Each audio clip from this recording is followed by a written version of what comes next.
This is the Loveshaw CAC16A1. It's the light duty cartridge. The advantages of this cartridge has a removable tape core arm so that you can adjust it from this position to this position. The CAC50 comes with a solids built-in arm which works for most applications, but in certain machines you have to have the one that moves. So that would be the one for this one. In this tape core you have basically tape core adjustment, and you have a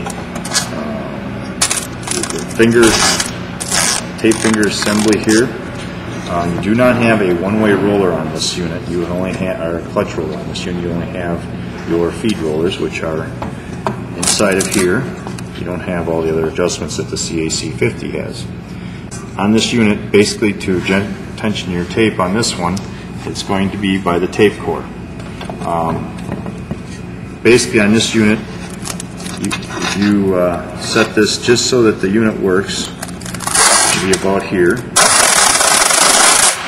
The tape will stop in line with the roller.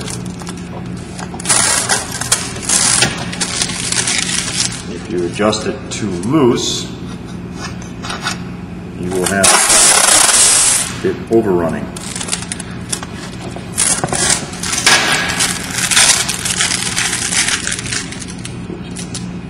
If you adjust this too tight,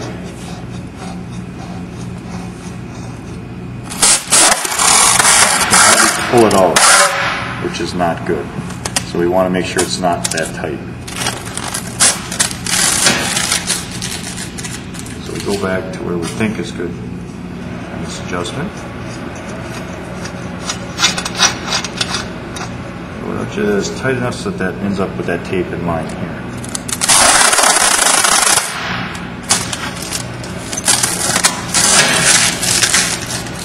On this tape cartridge you have your spring adjustment, which is here, and it has the holes in this rail here. It comes from the factory set on the third hole from the back. That is pretty much the median setting. If you have a light box, you're going to want to move that spring back this way. If you have a heavier box, you want to move it this way. And a lot of that's going to depend on how the unit's wiping the tape down too. If you get it too tight, sometimes it has a hard time forcing the tape head open in order to make it work. So then you have to back the spring pressure off again, which means move it this way.